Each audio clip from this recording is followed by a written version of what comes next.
शून्य होकर के जीने का भी ना एक अलग मजा है। शून्य होकर के जीने का मतलब ये नहीं कि एकदम शून्य में जाकर के जीने लगे, बल्कि ना मान, अभिमान, अहंकार, एक्सपेक्टेशंस, किससे हमें क्या चाहिए था, क्या मिला, क्या हाथ लगा, क्या नहीं लगा, इन सब से मुक्त होकर के जीना, हल्के होकर के जीना। शून्य भी तो हल्का ही होता है ना, लेकिन जिसके बगल में लगा दिया जाता है उसकी वैल्यू बढ़ जाती है। जितनी बार लगाओगे उसकी वैल्यू उतनी ही बढ़ जाएगी।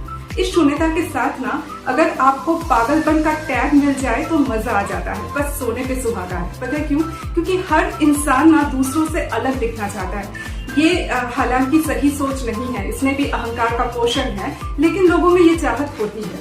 लेकिन जब आप ना अपनी बात कहते रहते हो और दुनियादारी की निगाहों से आपकी बात समझ में नहीं आती है ना, तो लोग आपको पागलपन का टैग दे देते हैं और आपको ना एक अलग कैटेगरी में रख देते हैं। आप अलग से दिखाई देने लगते हो। आपको ना अहंकार का पोषण करना पड़ता है, ना अटेंशन गेन करने के लिए कोई उछल कूद करनी पड़ती है, ना दिखावा करना पड़ता है। आप बस अलग से दिखाई देने लग जाते हो क्योंकि आपको एक अलग कैटेगरी में रख दिया गया है।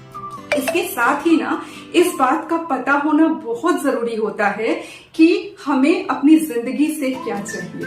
लोगों से पूछो तो बहुत लंबी लिस्ट होती है ना, ये चाहिए, वो चाहिए, फिजिकल चीजों की एक लंबी लिस्ट होती है। लेकिन ना जो शून्यता में जीते हैं वो ये जानते हैं कि उनकी आत्मा क्या चाहती है, उनकी आत्मा किन चीजों से खुश हो जाती है। साथ ही ना इस विजडम का होना भी जरूरी है कि हमें किस परिस्थिति को कैसे हैंडल करना है। इतना अगर आ जाए ना इंसान में तो उसके भीतर ना पीस बहने लगता है, एक हल्कापन आ जाता है।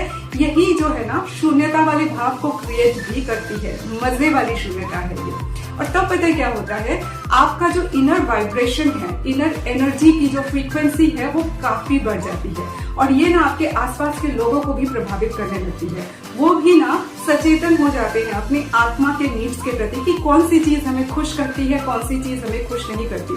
जब ये खुशी वाली बात आत्मा की समझने लगते हैं ना, तो वो दूसरों में भी खुशी अपने आप बिखेरने लग जाते हैं क्योंकि उनका भी वाइब्रेशन हाई होने लग जाता है। इस तरह से ना उनके भीतर का इनर चाइल्ड हील होने लग जाता है और एक खुशी का वातावरण भी बनने लग जाता है। तो इस तरह से जीना ना यूनिवर्स के साथ अलाइंड होकर के जीना है।